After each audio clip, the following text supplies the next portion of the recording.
하나님은 앞서 일하신다라는 제목으로 하나님 말씀을 전하도록 하겠습니다. 하나님께서는 이 우주 만물을 창조하셨습니다. 하나님 믿는 사람들은 그것을 다 동의할 것입니다. 하나님께서는 이 우주 만물을 창조하시고 인간에게 모든 것 다 맡기고 그냥 하늘에만 존재하고 계시는가? 아니면은 하나님께서 우리 인간에게 맡기실 뿐만 아니라 하나님의 섭리 가운데에 우리의 인생의 모든 것들을 주관하시고 인도하시는가 하는 것입니다. 그렇다면 우리에게 인도하시는 그 하나님이 분명히 존재하시고 섭리 가운데에 우리를 좋은 길로 안내하시는 것이 분명한 것이라면 하나님은 어떻게 일하시는가 하는 것입니다. 우리가 생각하는 방법과 하나님이 하시는 방법이 똑같은 부분도 있겠지만 많은 부분은 우리는 인간 세상의 방법들, 교육을 배웠기 때문에 하나님에 대한 영적인 부분들을 알지 못할 때가 너무나 많습니다. 오늘 본문 말씀을 통해서 하나님은 어떻게 일하시는지 우리 함께 살펴봤으면 좋겠습니다. 오늘 본문에 보니까 23절이죠. 내 사자가 내 앞서가서 너를 아모리 사람과 헷 사람과 브리스 사람과 가나안 사람과 히위 사람과 여부스 사람에게로 인도하고 나는 그들을 끊으리라. 이렇게 본문 첫 구절에 말씀하고 있습니다. 오늘 이 내용은 여러분 다 읽지는 않았지만은 하나님께서 이스라엘 백성들이 애굽 땅에서 고통 가운데에 부르짖을 때에 하나님께서 그 기도에 응답하시고 모세를 선택하여 구원자로 만드시고 결국 그 애굽 땅을 탈출하게 만듭니다. 홍해를 건너서 이제 가나안 땅으로 들어가기 위해서 중도에 광야로 잠깐 들어가게 됩니다. 거기에 도착한 곳이 시내산이었습니다. 시내산, 시나이 반도입니다. 시나이 반도. 거기서 이 모세가 하나님 앞에 이제 여러 가지 이스라엘 백성들이 지켜야 할 규례들을 전달받습니다. 그것을 이 출애굽기에 쭉 설명을 해 가고 있는 가운데에 이제 이스라엘 백성들이 땅을 차지하게 될 텐데 그 땅이 여러분 잘 아시다시피 가나안 땅입니다. 하나님께서는 이 애굽 땅에서 인도하여 가나안 땅으로 들어가게 하신 것이 이 하나님의 목적이었습니다. 그러나 현재는 지금 가나안 땅에 들어가기 전이죠. 시내산에서 모세에게 약속을 합니다. 어떤 약속을 하느냐?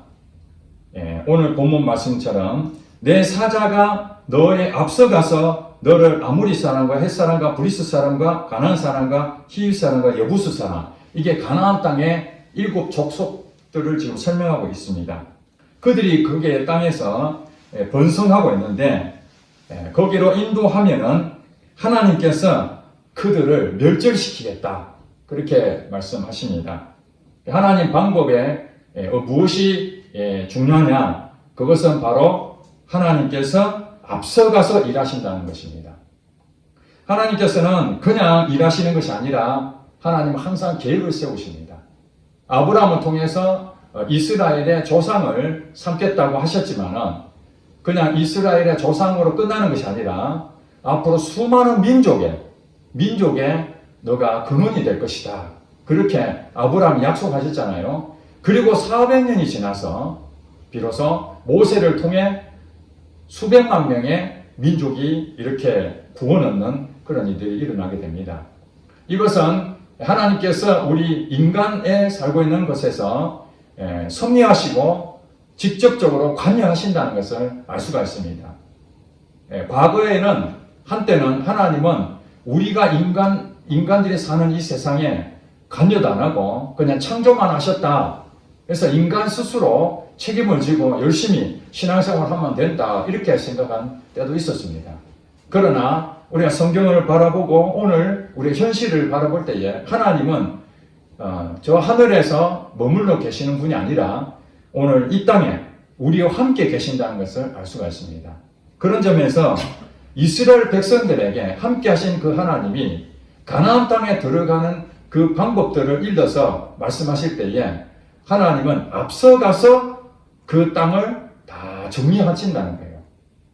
이스라엘 백성들이 그 가나안 땅에 들어가기 전에 이미 하나님께서는 그 가나안 땅에 있는 모든 계획을 세우시고 가지치기도 하고 거기에 필요한, 즉 이스라엘 백성들이 그 땅에 살 수 있는 그런 모든 것을, 환경을 잘 조성한다, 그런 얘기입니다. 우리가 이사를 가게 될 때가 있지 않습니까? 이사를 가게 되면은 제일 먼저 무엇 합니까? 제일 먼저 그 안에 있는 도구를 전부 다 집에 넣어놔야 되잖아요. 도배도 해야 되고 장판도 해야 되고 집안을 깨끗이 청소도 하고 가재 도구도 다 넣어놓고 그 다음에 사람이 마지막에 들어가야 되잖아요. 그런데 그 아무것도 없는데, 살림살이도 아무것도 없는데 그냥 사람만 들어간다고 그게 이사가 되는 게 아니잖아요. 하나님께서도 이 우주만물을 창조하실 때에 사람이 가장 중요한 하나님 형상을 만들었다고 하지만은 사람을 먼저 만들지 아니하시고 사람이 살 수 있는 모든 환경을 다 세팅하시고 다 먼저 작업을 하시고 앞서서 일을 다 하시고 그 다음에 가장 귀한 사람을 만드셨던 것입니다.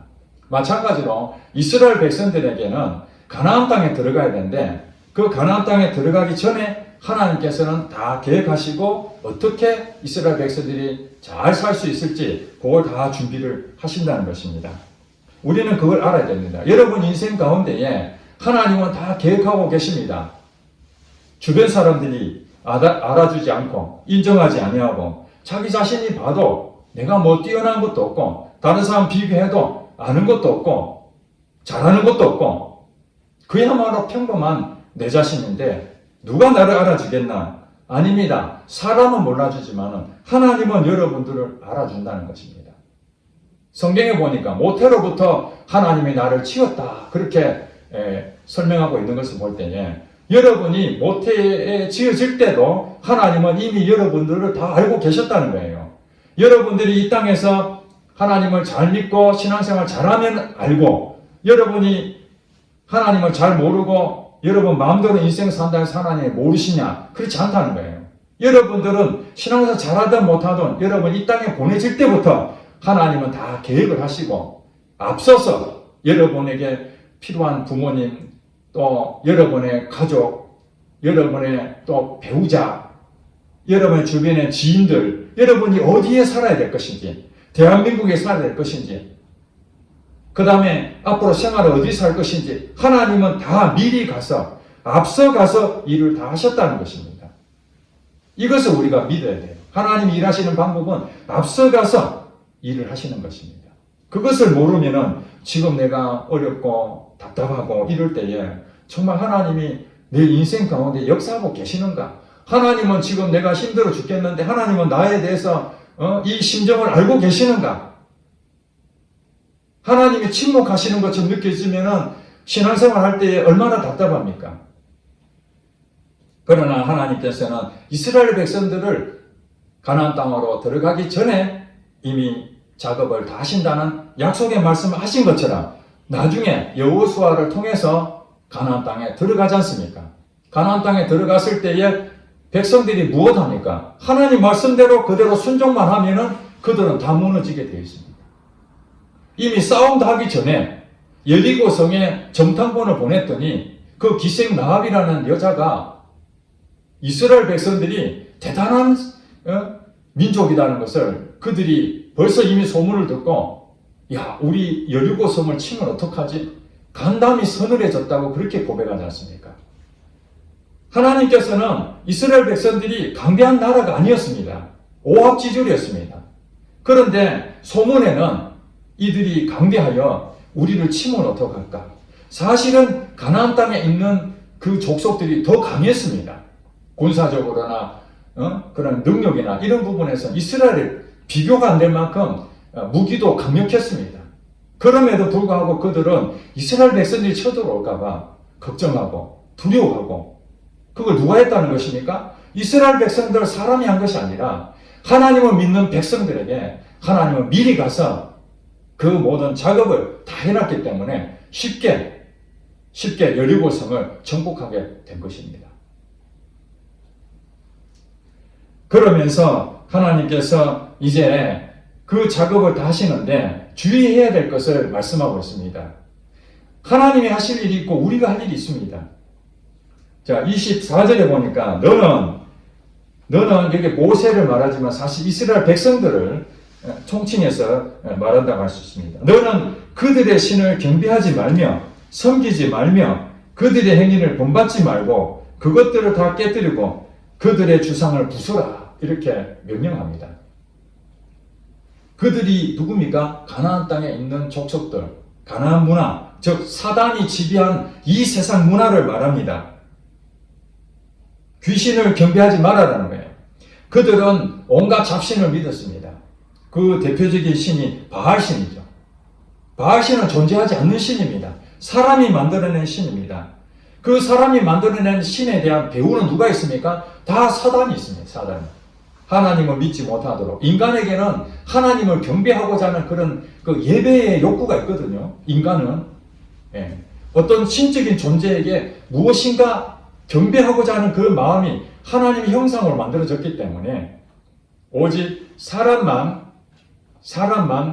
예배합니다. 동물은 예배라는 걸 모릅니다. 예배할 생각도 없습니다. 그런데 사람은 고대로부터 지금까지 어디든지 그 대상만 다를 뿐이지 경배하려고 합니다. 이 사람들이 결국에는 하나님을 모르니까 악한 영이, 마귀가 이 세상의 신을 만들어버린 거예요. 그래서 그들의 신을 경배하지 마라. 하나님 대신으로 하는 모든 신, 우상이죠, 우상. 그 당시에는 우상을 경배하지 말라. 그리고 섬기지 말라. 그리고 그들의 행위를 본받지 말라. 그것들에 대해서 모두 다 박살내버리라는 거예요. 박살내라는 것은 무엇입니까? 소멸시키라는 거예요. 흔적도 없이 깨끗하게 다 정리하라는 거예요. 이것은 그 당시의 문화를 생각했을 때에 적용되는 말씀이라면 오늘 우리에게는 악한 영이 지배하는 이 세상이 바로 가나안 땅입니다. 여러분 아셔야 됩니다. 이 땅이 지금 가나안 땅입니다. 가나안 문화, 세상 문화가 가득 차 있습니다. 돈을 쫓아갑니다. 사람을 싸웁니다. 사람하고 싸웁니다. 경쟁합니다. 온갖 범죄를 일으키고 있지 않습니까, 지금? 그리고 심지어는 요즘은 옛날에는 동성애를 죄라고 생각해서 혐오스럽게 생각했다면 지금은 동성애를 이제는 매스컴뿐만 아니라 이제는 성소수자를 보호해야 된다라는 그런 인권의 문제를 가지고 동성애를 합법화하려고 하고 있습니다. 사회적으로 그것이 혐오스럽다고 과거에는 생각했다면 지금은 이제는 동성애도 한 인격의 자유다 그렇게 생각하고 많은 사람들이 개의치 않게 생각합니다. 이것이 무엇입니까? 이것이 바로 세상을 따라가는 풍조입니다. 유행 따라가는 것들이 많이 있습니다. 우리의 취미생활도 마찬가지입니다. 건전한 취미생활하고 건전한 어떤 놀이를 해야 되는데 그것이 하나님을 대신하는 그런 중독으로 빠뜨리는 것도 있다는 것입니다. 지금 여기서 잘 보시기 바랍니다. 하나님께 예배를 해야 되는데 하나님께 예배한다는 것은 하나님께 집중하는 것이죠. 마음을 다하고 힘을 다하고 나의 모든 것을 하나님의 중심으로 움직여야 되는 것이 이게 신앙생활이거든요. 이게 아브라함의 후손들이 해야 될 일입니다. 그런데 하나님을 대신한 다른 것이 내 마음에 계속 있다면 이것이 바로 이 세상의 신을 경배하는 것과 같다는 것입니다. 이것이 내 안에 우상이 되어 있어요. 게임은 얼마나 우리에게 재미를 줍니까? 컴퓨터 게임. 저도 과거에 청년 때에 지금보다 성능이 떨어지지만 처음으로 전자게임 나올 때 얼마나 참 대단한 것인지 그런 생각을 가졌습니다. 그러나 그것도 절제하고 나를 충분히 힐링할 수 있는 어느 한 부분으로 그렇게 여겨야 되는데 그것이 나의 일상이 된다면 그 중심으로 게임 중심으로 내 인생이 움직이고 있다면 그것은 바로 우상을 숭배하는 것과 똑같다는 것입니다.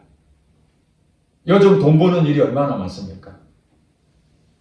암호 앞에 지금 열광하지 않습니까? 거기에 투자하면 돈을 얼마나 많이 법니까? 이 젊은이들이 부동산 가격은 오르지 직장만 할 수도 없고 결혼할 수 있는 상황도 안 되고 그러니까 한탕주의를 부추깁니다. 주변에 얘기 들어보니까 뒷거리만한 월급을 가지고 평생 벌어도 집 한 채를 살 수 없다는 현실 앞에 자괴감을 가지게 되지 않습니까? 그래서 이 땅을 떠나야 되겠다는 젊은이도 많고 막 포기해버리고 자포자기하고, 그래서 주변에 돈 좀 번다 생각하면 마음을 다하여 거기로 다 쏠립니다. 하나님께 경배하는 그것을 대신해서 돈을 버는데 온 마음을 다 쏟아버리는 사람도 있습니다. 그것이 사단이 배후에서 그 인생을 망치고 있다는 것입니다. 내 인생에 대해서 내가 무엇인가 해서 만들려고 하는 모든 것들은 이 세상 풍조를 따라가는 것입니다. 사단이 그렇게 만듭니다. 네 인생 네가 책임져야 되지.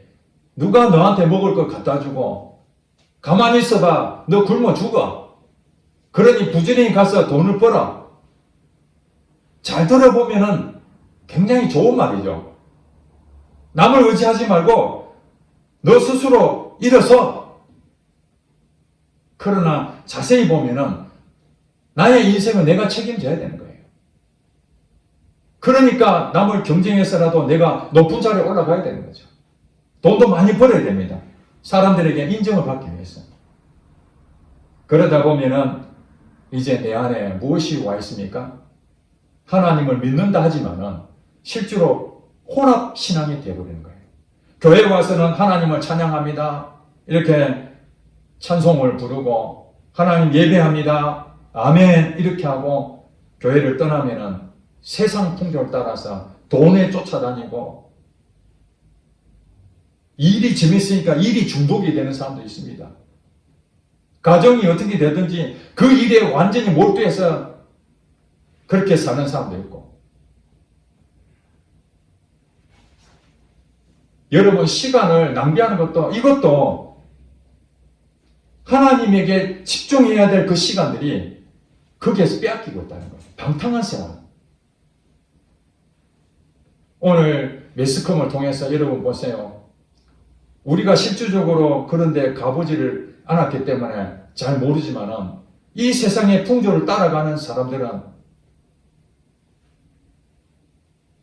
하나님 없이 살려고 하는데 무엇이 자기의 마음을 채울 수 있겠습니까? 새로운 것을 찾고 재미난 것을 찾고 쾌락적인 걸 찾고, 그래서 가정이 다 깨어졌는데도 예전에는 이혼을 하면은 부끄럽다고 느끼기도 했습니다. 그러나 지금은 여러분 방송을 보면은 이혼한 사람들끼리 나와서 방송도 하지 않습니까? 지금은 이혼이 대세입니다.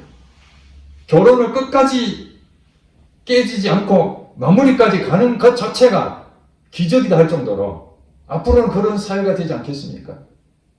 저출산 문제, 결혼을 안 하겠다는 문제, 이런 여러 가지 상황들이 이 세상의 풍조를 따라가는 세상 문화 가운데서 우리 그리스도인들은 어떻게 해야 될 것인가? 그것에 염려하고 불안해하고 우리 자녀도 그렇게 살면 어떡할까? 이런 염려에 빠질 것이 아니라 하나님께서는 앞서가서 일하신다는 거예요. 앞서가서 일하시는 거예요. 우리의 시작과 끝에 대해서 내가 결혼하게 되면은 집도 얻을 수 있겠는가? 아이를 양육할 수 있는 돈은 충분히 가질 수 있겠는가? 지금 현실을 바라보면 암담하지만 하나님께서 여러분 인생 가운데 결혼과 양육과 또 앞으로 결혼 생활뿐만 아니라 그 모든 사회생활 끝날 때까지 여러분이 앞서가서 하나님께서는 다 일하신다는 걸, 이걸 여러분 믿으셔야 됩니다. 그렇지 않다면은 여러분들 지금 이 암울한 사회에서 어떻게 하면 돈을 조금 더 모아보려고 하고 어떻게 하면은 저들에게 뒤처지지 않으려고 열심히 쫓아가 보려고 하지만은 그건 우리 생각입니다. 그 다음에 25절에 그러면서 하나님 말씀하시기를 너의 하나님 여호와를 섬겨라. 이것이 비결입니다. 여호와를 섬기라는 거예요. 그리하면 이 조건부죠. 너가 여호와를 섬긴다면은 여호와가 너희의 양식과 물에 복을 내리고 너희 중에서 병을 제한다. 그리고 너희 나라에 낙태하는 자가 없고 임신하지 못하는 자가 없을 것이다. 내가 너희의 날수를 채우리라. 이거 엄청난 복 아닙니까? 신명기 28장에 여호와의 말씀을 청종한 자에게 주시는 그 복이 바로 25절에 나온 말씀입니다. 여호와를 섬기게 되면은 양식과 물에 복을 내린다는 말이 무엇입니까? 가물지 아니하고 그 다음에 농사를 지어도 병충해나 태풍이나 이것을 인해 가지고 농사가 망치지 아니하고 내가 일한 만큼 그대로 다 양식을 얻는다는 것입니다. 하나님께서 재물을 얻을 능력을 주셔서 여러분 일터를 책임져 주신다는 것입니다. 그리고 병이 걸려도 하나님께서 기도하면 그 병도 제하해 주신다는 것입니다. 그리고 낙태하는 자가 없다는 말은 무엇입니까? 아이가 유산. 그 당시에는 아이를 많이 낳는 것이 복이거든요. 그 민족이 번성하려고 그러면 사람이 많아야 됩니다. 그러므로 임신하지 못하는 일이 없고 유산하지 않는 일이 없고 아이를 그냥 하나님 은혜로 태문이 열려서 많이 낳게 되는 것이죠. 그리고 오랫동안 이 세상에 생명을 길게 할 것이다. 이것이 어떤 사람에 주시는 약속입니까? 여호와를 섬기는 그리스도인들에게 주신 약속입니다. 그러므로 이것을 여러분들이 얻으려면은 여호와를 섬기는 일에 여러분 인생 전부를 거셔야 돼요.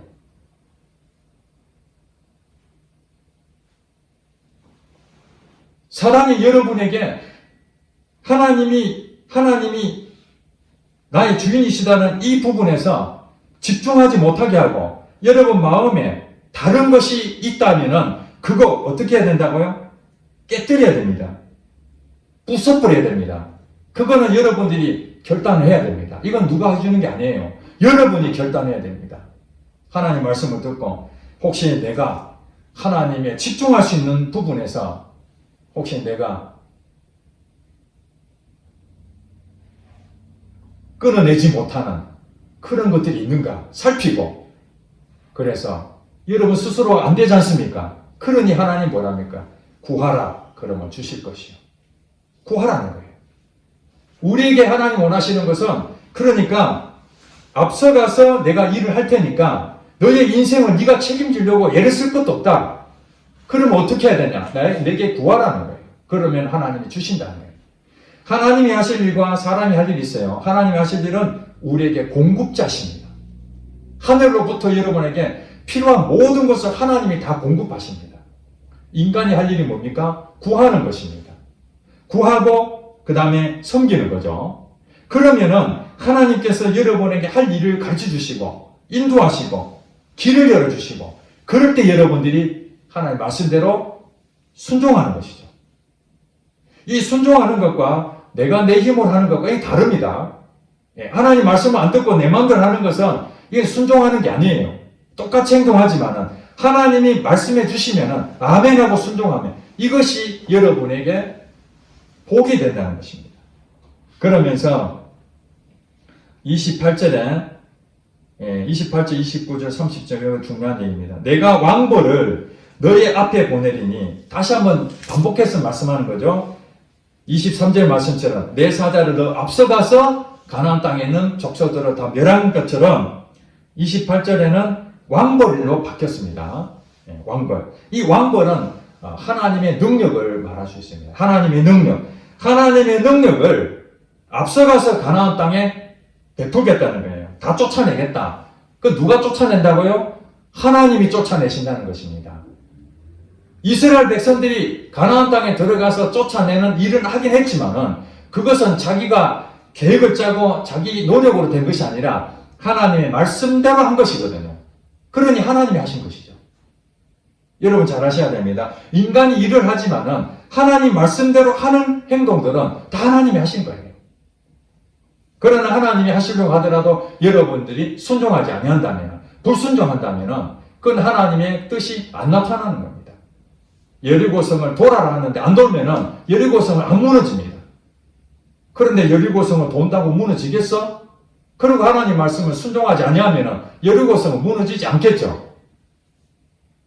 이 인간은 뭐냐면은 오직 하나님 말씀대로 순종하면 복받게 되어 있다는 겁니다. 그런데 여기서 문제가 하나 생깁니다. 하나님께서 왕벌을 보내서 가나안 땅에 있는 모든 족속을 다 멸절시킨다고 하나님 말씀하시면서, 그러나 29절에 그러나, 이 반대적인 얘기죠. 그러나 그 땅이 황폐하게 되므로 들짐승이 번성하여 너희를 해할까 하여 1년 안에는 그들을 네 앞에서 쫓아내지 아니한다. 즉 말이, 이 말이 무슨 말입니까? 하나님께서 가나안 땅에 있는 그 땅을 차지하고 있는 그 족속을 단번에 다 쫓아내버리면은 그 땅이 황폐하게 되잖아요. 사람이 아무도 없으니까. 그렇게 되면은 사람이 이제 가나안 땅에 들어가는 이스라엘 백성들이 거기에 이제 점령을 해야 되는데, 그러지 못한 상태에서 들짐승이 번성하게 된다. 그 황폐한 곳에 들짐승이 번성하여 너희를 해할까 한다. 그래서 1년 안에는 그들을 네 앞에서 쫓아내지 아니하고, 그 다음에 하나님 말씀하신 게 무엇입니까? 네가 번성하여 그 땅을 기업으로 얻을 때까지 그렇다는 거예요. 내가 그들을 네 앞에서 조금씩 쫓아내리라. 즉 하나님께서는 가나안 땅을 완전히 족속을 다 멸절할 수 있지만은 그걸 한꺼번에 다 쫓아내지 아니하고 조금씩 쫓아낼 것이다. 이렇게 말씀하십니다. 왜 그렇다고요? 한꺼번에 다 쫓아내버리면은 그 땅에 들짐승이 번성하여 이스라엘 백성들이 그 안에 들어가니까 그 족속들은 없는데, 이 짐승들이, 사나운 짐승들이 그 땅을 차지해서 이스라엘 백성들을 해칠까 위험하다는 거죠. 왜 이런 말씀 하셨을까요? 즉 말해서 이 이스라엘 백성들은 가나안 땅에 하나님께서 차지한다고 하나님께 주신다 하더라도 그걸 감당할 능력이 없는 거예요. 가나안 땅을 차지해도 그것을 잘 다스리는 그런 능력을 가져야 되는데 그 수준이 안 된 겁니다. 지금 이스라엘 백성들이 오늘 모세를 통해서 하나님의 말씀을 듣는 이 시기가 언제냐면은 애굽 땅에서 방금 나와가지고 홍해를 건너서 그 다음에 시내산으로 들어갔거든요. 시내산 들어간 초기입니다. 초기. 그때는 그들의 가지고 있는 것이 애굽에 대한 세상의 문화가 가득 차 있습니다. 하나님에 대해 잘 모릅니다. 하나님에 대해서 지식은 알고 있죠. 조상들에 들었기 때문에. 그러나 하나님에 대해서 경험이 별로 없는 겁니다. 하나님에 대해 잘 모릅니다. 이런 상태에서 가나안 땅에 바로 들어간다면은 그들은 그 가나안 땅을 하나님께 주셔서 감사합니다 할 수 있지만 감당할 능력이 안 된다는 거예요. 그래서 하나님께서는 네가 번성하여 그 땅을 기업으로 얻을 때까지 조금씩 쫓아낸다. 훈련을 받아야 된다는 거예요. 하나님께서 여러분에게 쓰시려고 합니다. 하나님께서. 그러면 하나님이 여러분 쓰시려고 하는 그 지위가 있을 거 아닙니까? 그 지위를 한꺼번에 주실 수도 있어요. 하나님은. 앞서가서 일을 하셔서 여러분 지위를 높은 자리에 올릴 수 있습니다. 그러나 단번에 하지 아니하고 여러분들이 그 지위를 감당할 수 있을 만큼 될 때까지 조금씩 훈련해서 그 능력을 쌓게 하신다는 거예요. 이것이 오늘 30절의 말씀입니다. 이스라엘 백성들이 그래서 가나안 땅에 바로 들어가지 아니하고 40년 동안이나 광야에 머물렀던 것이죠. 거기서 하나님을 경험하고 하나님의 살아계심을 고민하고 어려운 가운데서도 하나님 먹이시고 입히신다는 것을 몸소 체험하고 그 다음에 가나안 땅에 들어가게 된 것이죠. 자, 이렇게 사신 분들이 있나요? 성경에 보니까 제가 보니까 요셉과 다윗도 그렇게 살았어요. 하나님께서 요셉을 선택해서 계획을 갖고 계셨죠. 이 이스라엘 민족 70명밖에 안 되는 이 민족을 애굽 땅에 보내야 되겠다는 그 계획을 세우시고 한 사람을 선택했는데 그 사람이 요셉이었어요. 하나님은 앞서가서 이 요셉을 이제 작업하는데 애굽 땅으로 들어가게끔 만드시잖아요. 어찌어찌 해가지고 여러분 성경에 다 나와 있잖아요. 그래서 팔려서 애굽 땅에 들어갔어요. 요셉 입장에 생각했을 때는 참 기가 막힌 일이죠. 고난의 시작이었으니까. 그러나 하나님께서는 하나님 편에 봤을 때는 요셉에게 원하시는 그 쓰임 지위가 있었습니다. 그것이 바로 애굽 땅의 국무총리였습니다. 요셉은 전혀 알지를 못했습니다. 앞서가서 일을 해서 하나님께서 다 작업을 하고 있는 겁니다. 그러나 요셉에게 바로 국무총리를 주지 않았다는 사실입니다. 하나님께서는 요셉에게 대해서 요셉이 하는 걸 보고 점차 이렇게 지위를 높여주신 것이 아니라 하나님은 처음부터 요셉을 국무총리로 계획하고 계셨던 거예요. 그 계획한 상황에서 바로 국무총리를 주었다면 요셉이 어떻게 됐을까요? 노예에서 바로 국무총리가 되면은 그 지위를 감당해야 되는데 감당하지 못하면 어떤 일이 생깁니까? 그 마음에 이 가나안 땅에 황폐하게 되어서 들짐승이 번성하는 것처럼 요셉의 마음에 하나님을 섬기는 그 마음이 사라져버리고 교만한 마음들이 번성하기 시작하는 겁니다. 야, 내가 노예에서 국무총리가 됐구나. 사람들이 자기를 우러러 보고 높여주고 감당을 할 수가 없는 겁니다. 교만하지 아니하고 겸손하고 온유한 마음을 가져야 국무총리로서 그 일을 감당할 수 있지 않습니까? 그리고 행정 능력도 있어야 되잖아요.